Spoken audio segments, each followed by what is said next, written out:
welcome to Cosmic Kids. I'm Jamie and this is your place for yoga, stories and fun. It's easy. Just copy the moves I do and enjoy the adventure.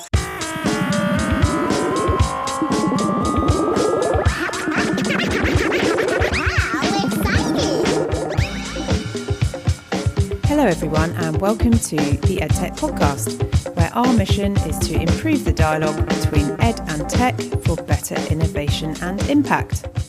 Before we get into this week's episode, I wanted to tell you all about an amazing meetup I went to yesterday that not only felt near normal in COVID terms, but also felt wonderfully celebratory, bringing together over 80 women in technology, engineering and creativity who operate in Cornwall and the Southwest in the UK. This comes at an incredibly exciting time for the Southwest, with the promise of remote working and digital skills up against the stark reality of skills shortages. The event was held at Falmouth University at the Launchpad for Entrepreneurs. Here's Falmouth Vice-Chancellor Anne Carlisle talking about their 2030 mission to move from the university concept to a massive problem-solving accelerator. So I'm going to talk to you for not too long from the perspective of creativity and education, because I'm listening with interest to what has been said. But one of the things I want to sort of put out is a bit of a provocation, which certainly all my years in higher education have compounded my feeling about this, that part of the problem that you face, that I face, the industry face, is actually the segmentation and the quite narrow perspective that we have in terms of our approach to learning skills, be they skills that are technology-linked, science-linked or creative-linked. And I actually would argue, and I'm going to argue, that one of the most important things is to use creativity, which is a common denominator and does not belong to any sector whatsoever, as the momentum and the tool to deal with what the real challenges are, which I would also argue are really transdisciplinary. And therefore the solutions and approaches require us to look at what our opportunities are through a challenge-based model rather than a sector-based model. And I'll sort of expand upon that a bit more.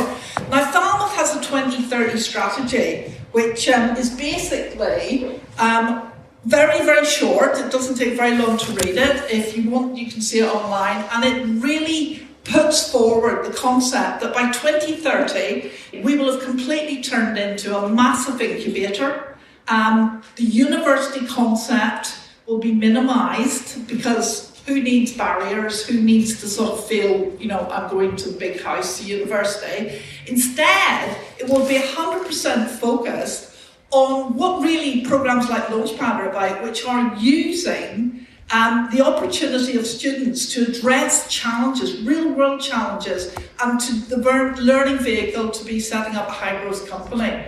What's not to like? Founders are created inside the university. This region gets these fantastic companies, and basically jobs are created over time and the whole thing becomes a sustainable ecosystem. To do this, Falmouth University are looking to put creativity at the cross-cutting heart of everything they do, in the same way technology is applied across everything that MIT does.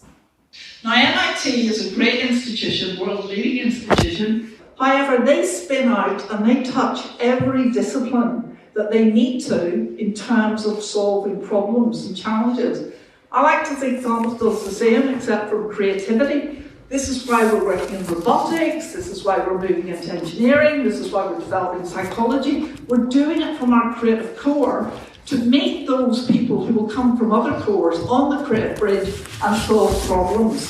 If you want to find out more about the event and the mission of Tech Connect, which is a collaboration of orgs including Cornwall Digital Skills Partnership, STEM Cornwall, Software Cornwall and many others including local schools, go to the website, which is techgirls.co.uk, and the contact is info@techgirls.co.uk. The event got sorted in 3 weeks from idea to delivery, so these are doers, people. Go and check out how they want to get more girls into Cornwall's technology and creativity sector, which has lower representation than the national average. There's tons for mentors, edtech orgs, investors and others to get involved in. So the website again is techgirls.co.uk. And that's TEC, girls, so technology, engineering, creativity. The whole event got me ruminating on my current read, which is a past guest recommendation and is Range by David Epstein. The central argument is that those that indulge in a breadth of skills go farther than those who specialise, counter to the popular narrative. This seems to marry up nicely with the Falmouth Vice-Chancellor's point that we shouldn't be pushing STEM or segmenting the skills shortage problem into separate boxes, but thinking more in terms of creative problem solving generally. And also this made me ruminate on the idea of Moravec's paradox, and that is that machines and humans frequently have opposite strengths and weaknesses, and so we may want to focus on tangential creative thinking rather than narrow specialisation. Anyhow, that brings me on to this week's amazing guests who know only too well the power of wild creative thinking. There is a time and a place for investors and investment, but this week's guests are a refreshing take on a small is beautiful approach to early years social emotional learning content with massive impact. Jamie and Martin Amor are the founders of Cosmic Kids Yoga.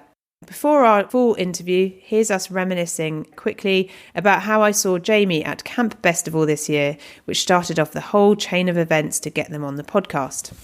Hi Martin, can you see me? Hello, Hi. I can see you. Yeah, there we go. Hello. Hi Jamie, how are you? I'm good, thanks. How are you? Yeah, I'm very well, thank you. Thanks very much for taking the time to do this today. That's You're okay. welcome. No worries. Yeah. Yeah. Where are you sitting at the moment? You've got some crazy stuff. It's a background. Oh, is it? Oh, okay. Is it a pretend office? Is it actually like a really messy bedroom? I ran a festival, like a podcast festival, a couple of years ago, and it's it's like a photograph from there. So.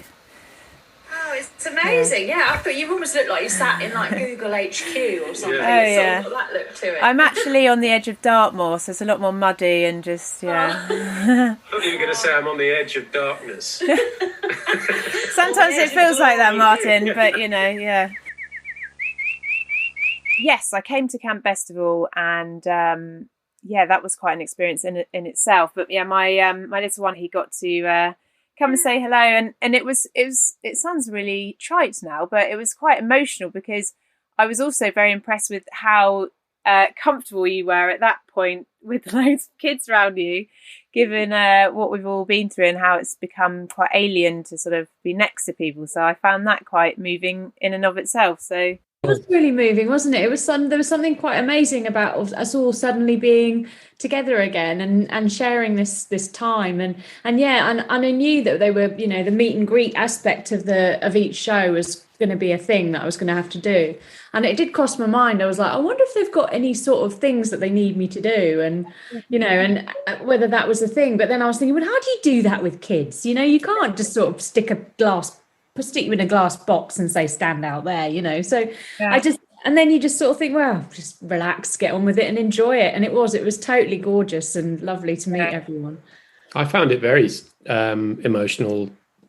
I mean, partly because we hadn't been out in the world really and seen something as big and collective as that. You know, I don't know how many people were there, 700 or something, you know, quite a lot, more than we'd ever expected. And all doing the moves, all kind of like, and almost looking at other parents, other families around them going, and you do this as well, you know, and it was strange. And for us, having done this thing for 10 years, to see all of that happening, you know, I sort of felt a bit like, you know, the band that finally went out on tour and people knew their songs, you know, and they could see them mouthing the words. And that on top of the fact that it was among the first times we'd been anywhere where there were other people, I found sort of bottom lip wobbling.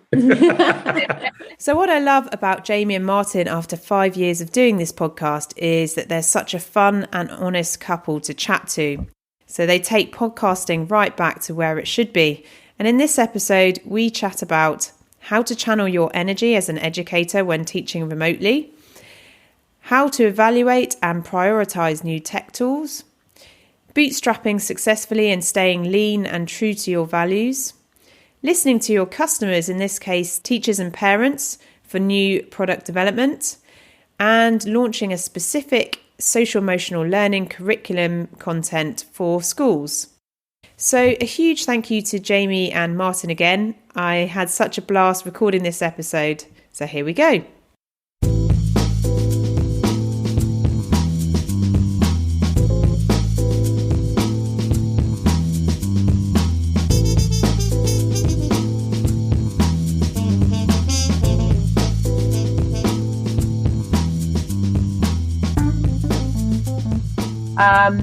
So how did this all come about? A little bit about Jamie and Martin before we go into our interview. Jamie says, born in England, an only child, so lots of time spent entertaining myself and watching lots of TV. My mum was an aerobics instructor in the 80s and 90s, so I went to a lot of her classes and loved watching her teach. I loved performing and storytelling from a young age and ended up going to drama school to train as an actor. I began practicing yoga after drama school and to earn money between acting jobs would entertain at kids' parties. That's how I learnt how to work with kids. I would often use yoga in my parties as a way of getting the kids engaged, telling them a story, using the poses to bring it to life. After meeting Martin, I qualified as a yoga instructor, knowing I wanted to keep working with kids. So applied my yoga training to working with kids and came up with Cosmic Kids. Deciding to stop acting professionally, I decided to put all my energy into teaching kids yoga. And for Martin, so Martin says, born in Brunei and grew up moving with the family as dad worked for Shell. Studied psychology at Durham University before moving into a career in marketing, advertising, and ultimately innovation. This entailed working with big blue chip companies, helping them come up with new products and ideas and communicate them clearly in a marketable way. Jamie and I met, got together, and we moved to the countryside. I could see how it was possible to innovate what Jamie was doing with Cosmic Kids by putting it online and filming it. So we did in 2012. I carried on with my innovation consultancy, eventually writing a book called The Idea in You to show everyone and anyone the process of how you come up with an idea and then build it into a business. That was published in 2015. And since then, Cosmic Kids has become a full-time career for both of us, with me handling production of the videos, the systems that get Cosmic Kids into the world, and managing our partnerships. And we had a nice chat before this bit where we were talking about Camp Festival and seeing you there. I think I mentioned as well that my son uses and loves Cosmic Kids. And so I was really delighted that, you were available and could come on the podcast to talk about your work, and especially obviously what you do with teachers and your app, so we can get into all of that. But I just wanted to let you know, Jamie, that I also used to have a blue all-in onesie. So I feel like we are kindred spirits in that sense. And that my favourite Cosmic Kids yoga video is the rave-inspired mashup of Hi, My Name is Joe, and I work in a button factory, which is an absolute banger and has a bit of Hey Dougie quality crossed with 808 State involved in there. So I absolutely love that. I thought we could start with a nice easy question. So, Jamie, what's the best character you've ever dressed up as? I've dressed up as some amazing characters. Puddles the puppy. Yeah, I guess that was quite a moment. So I've been doing kids parties for about 12, 15 years, I think. And it got to the stage where we were doing Cosmic Kids. I was teaching lots of kids yoga, and I would wear a different costume every weekend for whatever kids party I was going to. So I love a costume. Always one of the best parts of going to a kids party, wearing a costume. Anyway, this one particular party, 15 years into being a kids party entertainer, it was a 3-year-old's party, and they wanted me to come along as a puppy. So I got a Puddles the puppy costume. And I remember coming down the stairs with my suitcase, with all the parachute and all the rubber chicken and all the rest of it in it. Dressed as Puddles. Puddles. So it's a furry outfit. With spaniel ears. Spaniel ears and a collar on that says Puddles. Puddles, like Scooby-Doo's collar. And Martin looked at me, and it's a Saturday afternoon, and he's like, well, where are you going? I was like, well... You're not going to go dressed like that. It's just going out clubbing. It's like my usual Saturday afternoon garb. So I'm going off to do Ava's party. And Martin was like, like that. I was like, yeah, I'm a dog. I'm a Puddles the puppy. And he was like, how much are they paying you? I was like, I'm getting £100. And Martha said, I'll give you 200 if you stay at home. Anyway, she didn't accept it. I went and did the party. She did the right thing and went to the party. But that was a pretty nice costume, and I quite enjoyed wearing it and being Puddles the puppy. It was the end of an era. A bit of a turning point, maybe, though. It was the right time to hang up the old fairy wings. Yeah, exactly. Yeah. Yeah, I mean, you must have so much fun putting your videos together. I mean, sometimes it must be like you're having creative differences whilst dressed as, I don't know, someone from Frozen, and then like that's a bit awkward. But yeah, you must. That's true. I remember with when we were doing Trolls. I was sort of determined I was going to look like Poppy Troll, because I think Jeanette Manrara had done it on Strictly, and I was like, right, well, if Jeanette can do it, I can do it. I can paint myself pink, I can put on a wig, I can do this whole thing. And I remember the wig was a particular tricky thing to actually make, and Martin ended up making the wig, stitching 2 wigs together. We basically built the wig, and it was great. But yeah, we had so many conversations while we were filming it, and me completely painted in pink and covering everything in pink.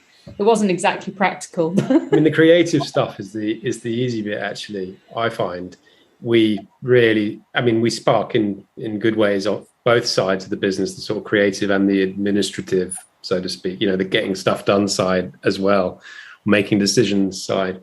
But the creative stuff is always hilarious, because you're totally childlike, and writing songs, and we love being silly. But then when you have to make decisions and you have consequences in terms of workload and stress, and there's too many things going on and so on, that's when things get more challenging. And obviously, since we've become busier, finding the time to do that kind of goofing off has become harder. And so we're really aware of that as well, trying to find a way of, because that's the bit, I think, anyway, that the sort of slight wonkiness in Cosmic Kids content is one of the things that makes it really interesting to definitely, and kids. It's the thing that kids love the most, is the wonkiness, the silliness.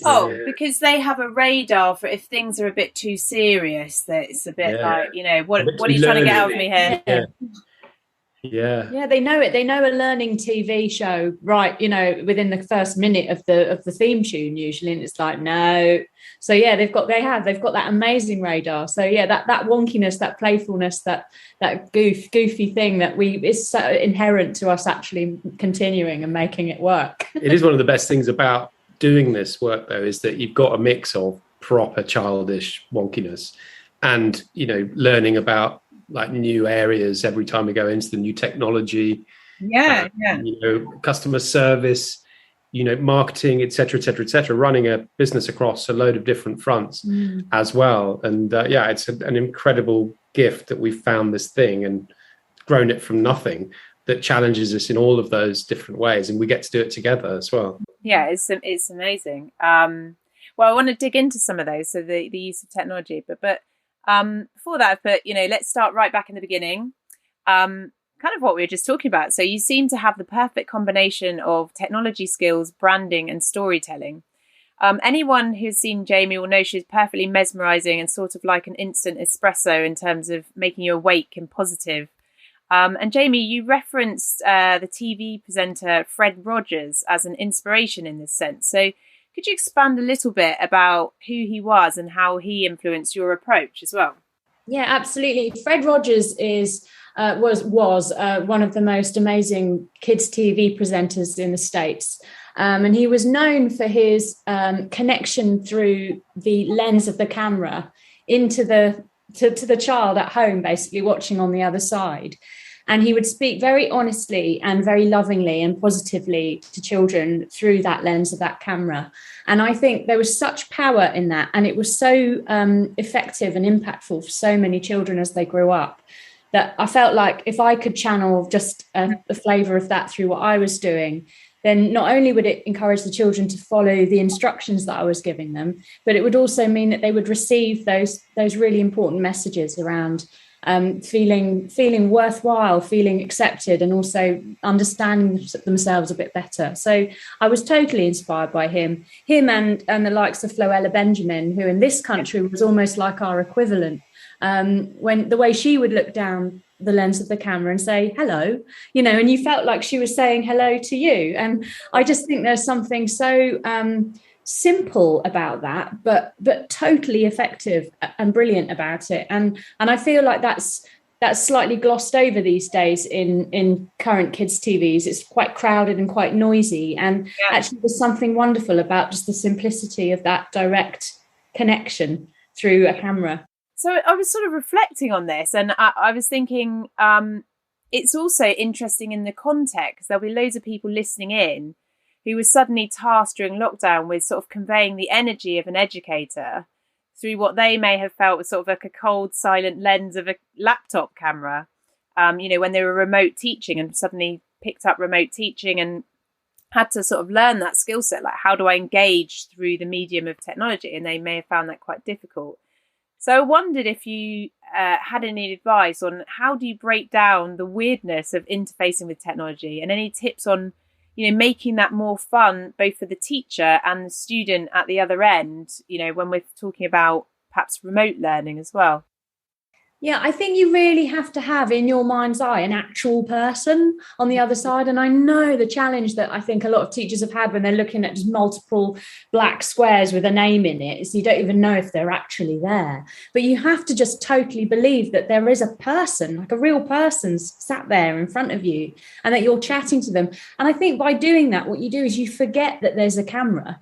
Also, hide self-view is a really good idea, because having yourself in your kind of screen isn't helpful. Like looking in a mirror while you're trying to talk to someone would be weird, but actually imagining that person on the other side and having hide self-view means that you forget that there's a camera. And I think you just have to bring as much of your honesty and personality to it as you possibly can, because we miss nuances when we're working through screens these days. And I think it means we have to work doubly hard at sort of what we mean and how we want to communicate and be as passionate as we possibly can be. I had to go through the process of trying to bottle what Jamie does, because we did we did it together, but we did the teacher training for adult kids yoga teachers. So We've got a course, an online course called Getting Started in Kids Yoga, and there was a bit where we were like, right, we're gonna have to explain how you engage doing kids yoga. And one of the big ones that came out, which I think is relevant for online teaching as well, is modulating your energy. I'm sure this is something that teachers think about a lot in terms of how they kind of maybe create different parts of their teaching class and transition between them, but going from big to small or from fast to slow, is what Jamie does the whole time when she's teaching kids yoga. So if you go from being really excited and animated to being kind of maybe sort of crouched down and whispering, so energy modulation is one of the big ones we discovered. Yeah, pitch, pace, pause, power, inflection, and tone.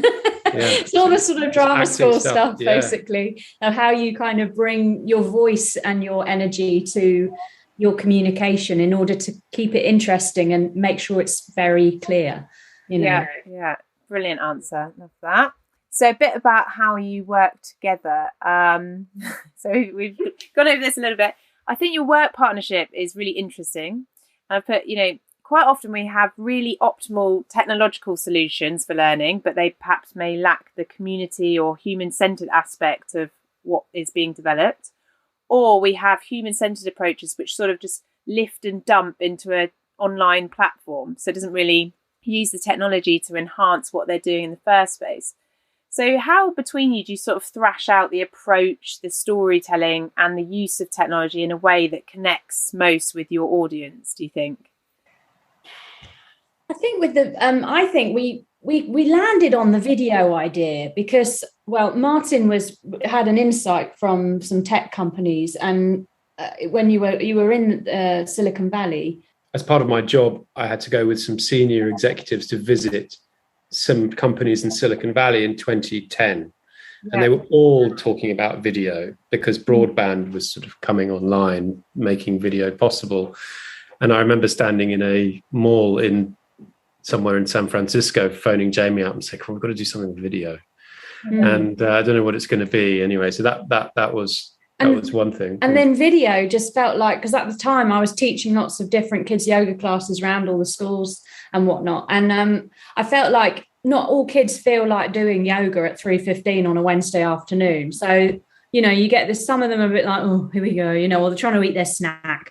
And the idea of doing video just from a practical point of view so that they could do it whenever they like, suddenly that convenience factor is really ticked off. And secondly, that freedom then that gives the children the agency to choose what to do and when to do it makes them much more likely to do it. So that technology actually totally opened it up for our audience to enjoy it and give kids that freedom and scope to go, I can own this, I can do this when I want. And that's a really, really powerful part of why it works, because the kids feel like it's theirs and they own it and they can do it when they want. And also YouTube comes with this weird kind of cool tag that I think kids just have this instinct for. I think they love the fact that it's a bit of a Wild West and you don't quite know what you're going to get, even though parents and teachers are a little bit like watching through their eyes, It's like the equivalent of us sort of being able to watch ITV or even Channel 5 when it goes. Being able to watch Tiswas when I was a kid. Watching Channel 5. That was the equivalent. But some of it Wild West, that's for sure. Because we've been doing this for 10 years, and because it's only really been, for much of it, us too, and plus, one or two other significant people, but really us at the heart of it. We've suddenly realised that something wasn't working right, or someone's got in touch saying you should do this because I've seen someone else do it, and so it's been allowed to grow incrementally. So, for example, teachers got in touch and said, "Look, we're uncomfortable with YouTube now. Would you do an ad-free version? We'd be happy to pay."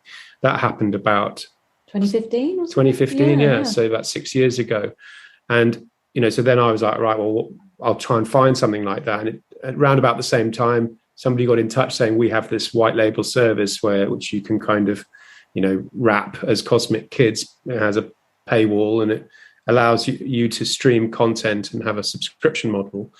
And so we tried it, and it didn't cost us anything because it's in their interests as a business to get people on board, until they reach a sufficient size. And so that happened. And there's been many other examples of that. And, obviously, as you go, we've just been blessed that it's grown steadily, almost in a straight line, certainly until lockdown, so that the pressure from customers and so on was never so overwhelming and helpful on the whole, with ideas coming from teachers and parents. People wanted to help us. It really made it, and that's, I think, fed one of the things that is really part of how we view our business is you look after your existing users. That's the kind of main thing. It's nice to get new users, but the main thing is to look after existing ones if you can. And, when I'm most proud of us is when we do that. When I'm most upset is when we fail to do that, because it seems to me so fundamental. It's like a community ethic at the heart of it, because they do actually help you make your business better, and they do get other people in as well. That is one of the joys of a platform like YouTube. When before they switched all the comments off, you could always at least kind of feel like you were having a dialogue directly with your audience, which Facebook allows that. And Facebook allows it. And in a way, that's one of the positives of those social platforms, is that it does give you that opportunity. Yeah. And have you ever? It's interesting hearing about how it's grown steadily. Have you ever had any things where you thought, let's try this, but it's been a bit of a clanger, and you thought, no, actually, the technology is interesting, but it's just not work. It just doesn't enable us to do anything interesting, or we just thought, no. Yeah, it's actually worked out quite well. But for instance, like we wanted to make a game, like we wanted to make a sort of like video game style yoga idea, and that's where we came up with Super Yoga, which is our fast 5-minute. You follow the poses, they drop into the bubble machine. The kids do the poses, and they're brilliant, and the kids love them. But that's the video, and it would be wonderful for it to be an actual interactive game that kids could feel their bodies, and that get points for being in the right position. Exactly, and it's one of those things where you feel like you've hit the limit of what's available to you, so you do what you can, but we can't. We don't have any capability, and until we get a kind of partner on board who actually builds video, like we've got Nintendo or something, or people do Just Dance, you know, great. But it's that thing of you reach a limit sometimes. Oh yeah, when you're in your position, there's always someone that says you should do this, you should do that, and you're like, it's quite a lot of work. Yeah, exactly. I know. I think it's been naturally kind of, we've got because we're a small team, it's actually quite hard to do things. And so we always tend to spend quite a lot of time going, what should we do, you know, before we go and do it. And also because we've got so many fronts open, so many things that we're doing, looking after the outreach training, you know, we do DVDs and blah, blah, blah, lots of different things. It means that we've always got quite a number of plates spinning. So the good things sort of come to the surface, and you go after them, and then you sort of slowly forget the things that didn't quite work out or didn't feel as natural that you could have pursued, I think. Brilliant. And we meet a lot of people who started with funding and an idea, you know, and it's investors. They've got investors, they've got a concept, they've got a view about the size of the market, and they may also have values, you know, but they are starting with the end in mind, and we definitely didn't start with the end in mind. We started with just a video, squish the fish, you know? And a load of people saying, "What's your business model?" And we're like, I don't know. Because it's on a very much smaller comparison, but you know, with the podcast, I left my job, I started this. I thought it would be something I did, and then to funnel into consultancy, and then it just sort of took off enough that I could do that full time. But I relate to the idea that it sort of just grew steadily. And you entirely bootstrap then? You don't have investors and no investors. No, it's just us. I mean, I suppose I sold my house near the beginning, which meant that we had. You're an investor, so I'm drawing down on that steadily. But no, we don't have any investors, and we don't really want any. I mean, you could probably be the sort of team that would be like, how do we maximize this opportunity? You know, you could look at growth, but it doesn't come to us that naturally. We tend to try and keep things quite small and do good things, because the technology is what allows you to scale. You know, you wouldn't have the time to, you know, get face painted as a troll, because they'd be sending you out here and there.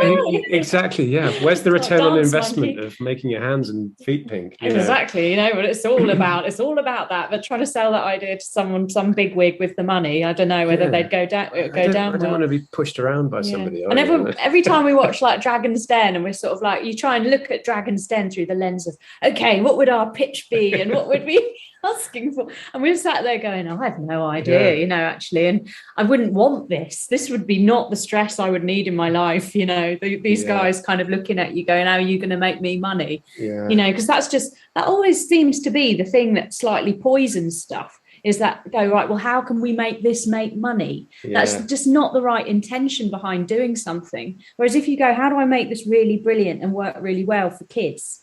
Then you get to something and really you can good. see the consistency and the quality in what you do, and you know, it can affect things, that's for sure. So Martin, I got some more questions for you as well. Okay, so I've been jumping in anyway. No, I love it.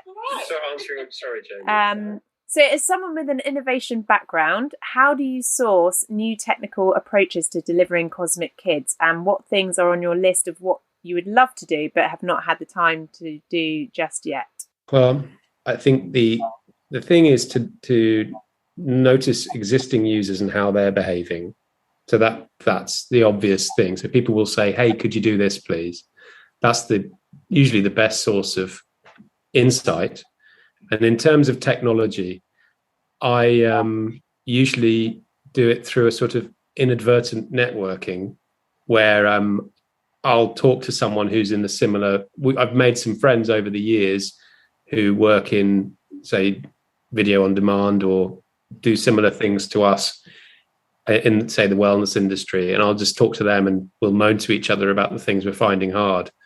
And they will often share a partner or platform or similar. But most of what we use isn't very complicated. You know, we have a white label app on Vimeo, but also VidApp now, and that's hosted by and looked after by somebody else. So really, I'm looking for things that we can offshore, to outsource to somebody else who's reliable, so the technology won't break, or if it does, I don't have to resolve it. And so I'm always looking for maximum flexibility and kind of capacity within that, and manageable overheads. And I suppose the other thing that we do is make sure that we work with people who are really good and really interested in what they're doing. So, for example, Conrad, who we work with, who's what we call our technical director, but he really looks after the filming and sound, and also the kind of 3D side. We do outsource some of that to others as well. But he is so interested in pixels and sound waves and lenses, and just, so interested in it that I just know that whatever happens, we will improve at the speed we need to, because he will spot something in the market, to do with, color grading or the lens that we use, or the speed of the memory that we use, or anything like that. So it seems to happen. I don't go like, right, Friday morning, 2 hours of kind of just double checking them up with the right tech. It just happens incrementally, like nearly everything in Cosmic Kids, to be honest. So refreshing. I love it. I love it. It's how everyone does it, but they're not going to say that, are they? It's like I'm meant to have a proper answer for that. I mean, that was one of my next ones was going to be like, are there any particular technologies you'd like to use? So, there's things like augmented reality, virtual reality, gaming that you talked about, but it sounds like it is the right way around, which is, what do we need? And if we don't need it, maybe it can go to the back of the queue for a bit until it becomes more relevant. So yeah, it does happen like that. I mean, there are things that would be nice, like, for example, augmented reality, sort of Pokemon Now type approach to yoga would be interesting. And there is some technology around where we could use that, where, a kid is inspired through the technology to do a yoga pose in the corner of the school hall, or on the, at the bus stop maybe, or kind of, I don't know, like just some kind of local trigger for yoga. But as you say, I find that if we go too deep into complex technical solutions, we usually get a bit lost. And it sort of means that the fact that nobody from the world of Pokemon Go or whatever has come to us means that there really isn't an opportunity there at the moment. So for us to build it from scratch is probably a bit mad. I mean, one of the things that we've been thinking about is how do we give a personalized message from Jamie to people who join our app. It's one of the things that we think could be really motivating for kids, because they sort of fall in love with Jamie. And so we've looked into this software, and that requires understanding how you can put film into this mix and then overlay a custom message, a photo, and then spit that out and send it to someone as a link via an email. And it's this kind of ecosystem all of itself, and it's definitely possible, but it would take a load of us quite some time to do. And is it worth it? I mean, it would obviously make that kid's day that day, and maybe they'd watch it again. But beyond that, it doesn't really move the game on for what we're trying to do, which is to get kids to do yoga and mindfulness. There's going to be an easier way of us applying our skills than that, Yeah, I mean, Florella Benjamin, she would have just sent out a signed photo, wouldn't she? So well, exactly. It's like that space pen story, the Russian cosmonauts using a pencil, and the Americans spent years and $5 million making a pen that wrote in space. Just what's the problem you're trying to solve? And does it help the kids do yoga? I think that's the underlying thing. What you just said there is that if the technology will allow us to help kids, help facilitate kids to do yoga, then it's worth having a good look at if it really will. But generally, there's not much there that needs to be complicated or messed with. It's already, video is the key. A good video of a good performance from Jamie, in particular, will unlock that. And so, for us, I think it's less about technology; it's about how we strike the right balance as a business to keep doing that in a way that's helpful to as many people as possible. So, for example, how much should we give away free so that people get a proper experience of it, and so that people who couldn't afford to pay us for it get to use it?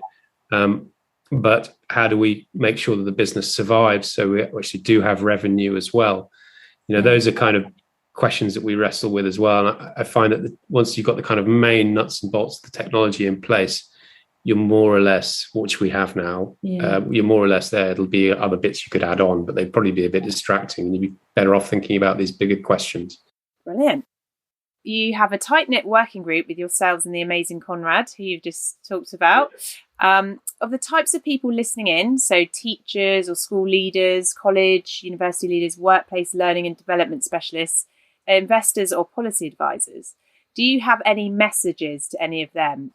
I think it's just a question of us continuing to be in touch with those people, because actually the more we can have that dialogue going between them and us, the more we can feed that into what we're doing and how we're presenting it. For instance, we're working on a curriculum at the moment to try and organise our content into a social and emotional learning curriculum that a teacher could pick up and really dive into and work through in a really nice, clear process. Or they could dip in and out of and just use it as part of other SEL curriculums that they're using. And I think the more we can actually learn and understand what it's like for teachers and what are the problems on the ground that they're facing every day, the more we can really shape what we're offering to fit those needs. So to those educators and people, I want them to see us as sort of like as their helpful assistants who can help them work with the kids in their classrooms, but also to feed back to us what really works about what we do now and what would help them more with what they're doing. Yeah, I think that it's really helpful to hear what works. I mean, I'm always blown away whenever we do a survey, we get thousands of responses. And I think I think they feel our intent, and when we're asking, we're genuinely asking, we want to know how to make it better. And it's really helpful to understand the constraints that teachers work under, whether that's financial or time or technical, technological, as in the availability of smart boards and things like that. So, because what we're trying to do is we talked a lot about growing incrementally, and it's happened with our content as well. We've created multiple strands. So we've got mindfulness called Zenden. We've got the yoga adventures. We've got Peace Out, which is guided relaxations. And we've got various other ones. And we've realized that this kind of mega archive is, which we built incrementally, is somewhat complete as a social and emotional learning curriculum, but not yet organized. And so that's what we're investing in at the moment, is going, what does a teacher need in order to communicate social and emotional learning messages to kids? And it's not just video. It's also going to be like class plans, PDFs, suggestions about how to use the space, whole school suggestions, send home with parent suggestions and stuff. And so we've been talking to quite a few teachers and people in the SEL space and headmasters and so on. We can do that in a lean way. We can do quite a lot of it for nothing, but maybe it's $50 a year or something like that, through our app. And it's a bunch of PDFs, and then all the videos are there. So in other words, there's a kind of reasonable level of technology that's required, but not much. If you link those two conversations we've been having together about not getting lost down the rabbit hole of tech, with how can we create something that has major impact? In general, it's about knowing exactly what you need to do and know more, as in not having to do any more than that, so that you can have impact. Because the impact is in the insight and the quality of the messaging and the quality of the performance that Jamie does and the fact that she connects with the kids. And then the structure that we build around it, technically, we could overcomplicate it, or we could make it really simple. A bunch of videos and some PDFs, well organized with good headlines. But of course, we're having to think about things like Cassell, which is this SEL structure, making sure, because people get nervous around SEL because it's about character, and you need to think about inclusion and diversity and things like that.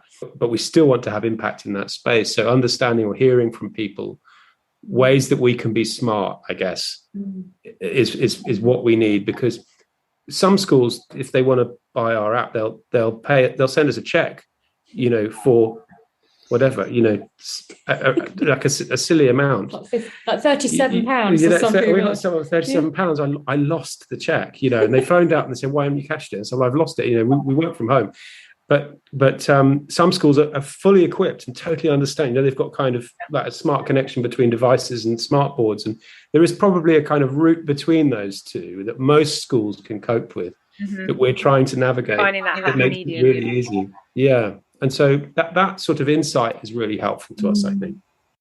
Yeah, it's really interesting, isn't it, as well? Because I was just thinking about the timing of your app. So I think, if I've got it correct, it was around 2015. Then you changed it a bit, maybe from desktop to mobile, and then the pandemic hit, and then it must have, there was suddenly this national interest, almost an instinctive response to the pandemic and the stress was sort of doing exercise. So we had all the Joe Wicks, what you're doing, the government saying you should go out for an hour walk, and perhaps people who weren't doing exercise in the same way suddenly really, really going for it. And I wonder what your conversations are, whether in the school, now it's back in a sort of structured and more in a physical environment, whether that's getting squeezed.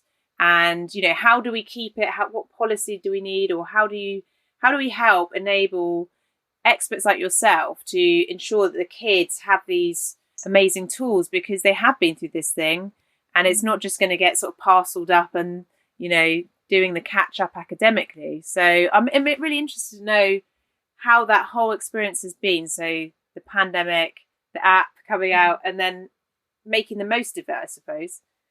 Yeah, well, I guess the main, I think that in order for us to continue having that bit of exercise or sort of well-being focus within education, we as Cosmic Kids have to establish the relationship between movement and emotional wellness. And there's a possibility of that space being sacred, as well as PE.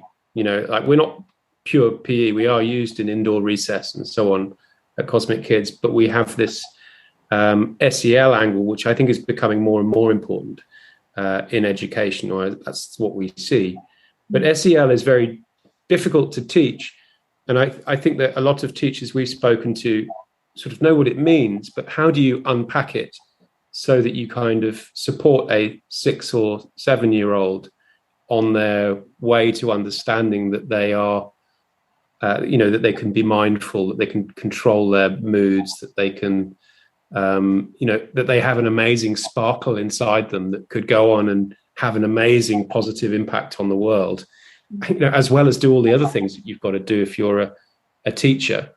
And I think that the kind of big leap that happened back at lockdown was a sign, and actually the need that the pandemic created in terms of people's mental health was a catalyst for people getting organized and valuing things. But I don't see that many people have been able to organize it into a way that is easy to use yet for teachers. PE, I think, is just as important as it ever was, but there's this sort of mental health, physical health crossover. It's got a lot more intentional now, I think. Before the pandemic, teachers were our biggest ambassadors. They have been using Cosmic Kids since right back from the first video we put out in 2012. And they jumped right onto it. And so when the pandemic hit, the teachers sent the kids home with that list of resources that they could access at home that they use in the classroom. And Cosmic Kids was on a lot of those lists. So hence our views went from 100,000 a day to 1 million a day on March the 23rd, which was mental, really nuts. So that happened. It was so beautifully valued and people so loved it and were super grateful all the way through lockdown, which was just amazing for us to be watching and sort of being on the receiving end of. And then obviously as lockdowns, we came out of lockdown and we went back to school and we went back into lockdown, we would see the numbers kind of fluctuate as people would come back to it and use it. But now what's quite interesting is that actually our numbers have stayed quite stable. Mm-hmm. So that's really encouraging to us because it means that all those people that signed up for it back when the need was really hot have basically held on to it and are sticking with it. And that's like, wow, okay, well, something about this still is working for people. The kids are using it. And that use is what's so key, is that they've built a habit They've built a practice. practice that they can do, that they feel good doing, that they recognise the benefits in some way, whether that's consciously or subconsciously. And they've gone back into school, and teachers are now using it again, but much more intentionally, because I think they want to help the kids in their classrooms deal with all the stuff that they've gone through, and they can see that Cosmic Kids is a real means for them to help them do that, and because it's fun, because kids like it, and the continuity that's of it the as key. well. If it wasn't, I think that's the, we're saying, does it help kids do yoga? Ultimately, the big question is like, is this fun? And like, when you turn it on, is a kid going to be like, oh no, or they're going to be like, brilliant? Like we hear about Cosmic Kids being used as a reward, for example. It's a treat. It's a treat. It's a Friday afternoon kind of thing. They've done well this week, so they get to pick a Cosmic Kids yoga adventure. I think that means, in a way, we've got a sort of responsibility, because we found a bit of a special sort of code there that unlocks movement and people listening to Jamie. We've got to find a way of getting it out into the world so that as many people as possible can use it, and it's as easy as possible to use. And we don't overcomplicate. We don't add bits on that are unnecessary. And I hope long may it continue. Certainly, we wish that we'd had it when we were kids, that kind of thing. Instead, I probably had a bit of a meltdown in my 30s. Probably because you didn't have it when you were a kid. I wholly subscribe to the idea that you're either a bit rebellious when you're at home, or it comes out later on. So exactly. Brilliant. You've got these children now, so like we grew up with Floella Benjamin. Have you ever thought about developing content with them as they get older? So if I'm a user with you now and I'm sort of like, I don't know, 8, and then, in 10 years' time, so would you consider making content for those people as they go through their life, or will it be kind of focused on the kids element, do you think? I think it will always be focused on the kids element, purely because that's where all of my experience lies. I've not had that sort of concentrated, real meaningful time working with kids who are in their teens or in their 20s. I've become a yoga teacher. I can teach yoga to adults, and that's fine, but it's so much more fun teaching kids, honestly. And the whole sort of angle for me is because I really felt like I connected with kids doing those parties all those years, and feel like I can really use that skill and empathize and connect with kids. And so it feels like I should just keep doing that, because it still works. And because I don't have that experience or such a strong connection with the older generations, it doesn't feel as natural for me to sort of go into that. But it's easier to specialize. Some of the kids that have been doing Cosmic Kids will be maybe 14 now. Some of them maybe a bit older, 15. We sit occasionally, when we were doing live shows this summer, there would be some kids there who were in their mid-teens, some of the kids doing the moves, And so it's one of the things I find most exciting, is that these people are growing up and becoming adults and going out into the world and doing stuff. But I sort of think that Cosmic Kids works best for an age. There's a moment when kids become self-conscious, social, and it's before that Cosmic Kids works best.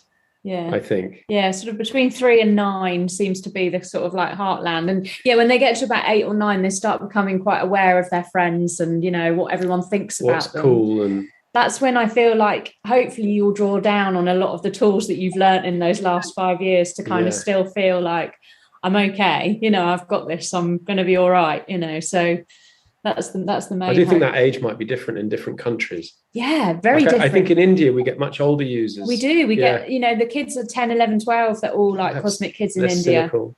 And what is your sort of international reach? I'm guessing in every country, but, there's sort of top 3, top 4. So we're about 50% US. Yeah. And then when I was realised about 17 in the UK. It's something like about 17 in the Australia. Australia is, the biggest ones are US, UK, Australia, Canada, New Zealand, a little bit of India now coming through, and then UAE, Ireland, bits of UAE, but English, South Africa. And your SEL education content, is that sort of for all of those countries, or are you kind of focusing on the UK to start with? How does that work? Well, I think it would be for all of those countries. We are based in the UK, so it's easiest to talk to teachers here to start with, but we want to make sure that it's relevant in the US as well. And we have connections with teachers in the US, and there's absolutely no question that we want this to be in the US as well. It's a global product because we're on global platforms. And the language does translate across, when we're talking about kind of self-regulation or self-management or awareness or mindfulness, they're all kind of a collective language that we all understand. So there's no reason why it can't apply to multiple countries. And there'll be a process at the beginning of it it's already starting now, where we'll release things to be tried out, with people who are interested and can give us feedback, and they'll help us shape it for their markets a bit. There'll be language differences, and I guess I don't think there'll be any logistical differences really. I mean, it's the same thing. Human beings the world over have similar kind of frameworks for thinking about child development. And we've got such good relations with teachers in the US as much as we have here in the UK. So we've always got this wonderful sort of a group of people we can call upon to help us make sure that how we're communicating will hit the nail on the head. We want more though. We do want more. We want more educators. I'm not sure we're sending out a flare yet, but if there's people out there who are interested, then get them to get in touch. Yes. I'm going to ask about this. So how much is the app? If you're, how does the app work in terms of educator cost? Well, it's $65 a year. Okay. And that's £50, isn't it? Per class or per student? How does it divvied up? Well, at the moment, it's you can have up to 3 devices running on it simultaneously. So we haven't done a kind of a big sales team job on it. It's all purchase. Yeah, and we, for example, at the moment, we don't really do purchase orders and that kind of thing. So, I would say per classroom, but we are going to be working on this. Because we're not a technology company, we haven't built the platform ourselves. We tend to work within the limitations of the sort of white labels. So Vimeo is what we're using at the moment for our online for the website, and this thing called VidApp, which works with Vimeo. So their buying process is what we use. And so you have a user login. So it would be an email is one user. If people have multiple teachers, we're now at the point, I think, where we can set people up with, a discount for multiple teachers. And we have to put all their emails in, so they've all got a login and things. So it's just working with the way the technology. But there can be turnover as well in classrooms, sometimes in certain schools, and so sometimes it's like a classroom email. We don't mind if a school email is using it, to be honest, and sharing it between them. I'll never know anyway. And if I'm a parent, well, I am a parent. I don't know why I'm saying if I'm a parent. As a parent, even, same. Is it the same deal or? Yeah, it is currently. Yeah. I mean, it's $10 a month, and so we made the annual one like just about half price to try and encourage people to go for it. And then we were like, should we discount it even more for schools? And we were like, not sure, because I think if there was multiple people buying multiple ones, then we would happily do deals. But discounting below that, we start kind of getting a bit close in terms of margin. And actually, I think in terms of value, it's, given if you have a classroom who like it and who are finding it useful, what's that every month? Like a cup of coffee or something, for having Cosmic Kids. And once we've created the structure around it and the PDFs and the class plans and so on, I think it's like your SEL solution. I mean, obviously your energy as well, and you're preparing the classroom and doing the teaching, but the video side and the PDF side, it's your SEL solution. So for $65 a year for a classroom, how much is that a kid? Not very much. Yeah, it sort of works out as being quite reasonable, we thought. But, I mean, we're open to, we're trying to price it so that people don't go like, oh, that's the expensive one. But I don't think it is at that rate. What do you think? Do you think that's about right? Or seems the way you just described it in terms of value for the classroom, I mean, that's also it. People want a schema of work, and it sounds like good value. I know, because I enjoy it. So what I would say to any listeners, do not send them a check. They do. No, I'll just unless you want me to lose it. Which is probably a really good incentive to send a check. No. We all love checks, but come on now. So what was it? I did ask you before how you like to switch off outside Cosmic Kids Yoga, and unsurprisingly, I don't know why I asked, because you said you like to do yoga, so that's obvious. Walking the dogs. But anyway, thanks again for coming up with such a sort of happy and uplifting concept. And, you know, I know that's helped literally hundreds of thousands, if not millions, of parents, teachers and children, myself included. And your art, Jamie, of talking to us down the camera, even when dressed like a troll, is, you know, something to behold. So thank you both. All and also I've put here something that all primary teachers can probably relate to as well. So Cosmic Kids are at Cosmic Kids Yoga on Twitter and YouTube, I believe. So do go and check them out. Go and find out the work they're doing in education and have a play with the app. And otherwise, thank you both so much for your generous time today as well. You're thanks, welcome. Sophie. It's been lovely to come on your podcast. So thanks so much, and maybe see you at Camp Festival next year. Hope so. All right. Take care. Thank you again. See ya. Bye-bye. Bye.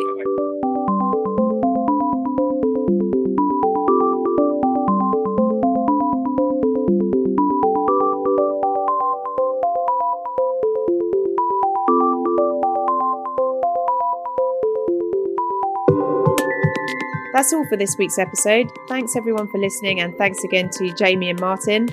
If you enjoyed this episode, please feel free to rate and review or drop us a note at Podcast EdTech on the social medias. If you fancy a chuckle this week, then go and check out the Twitter feed EdTech Epigrams, which is a bot mixing up famous quotes with EdTech buzzwords such as "I have nothing to offer but blood, toil, tears and engagement." Something silly for you to distract yourself with. Next week, I'm moderating a discussion between the UK and Austrian EdTech sectors with the Austrian Embassy. So if you fancy swapping notes on these ecosystems, the similarities and the differences, and how to get involved with each, check out the link in the show notes. Otherwise, I'm back after that with a live BocTech podcast episode, looking at workplace skills and learning as part of UFI's week of BocTech. You can sign up in the show notes. The whole week has got speakers from the Association of Colleges, RSA, Halfords, Zinc VC, Caps Lock, the British Games Institute and much more. We'd love to see you there. And I may be in London for that week, which is in mid-November. So if anyone's about, great to meet up. That's all for now. Take care, listeners. Bye-bye.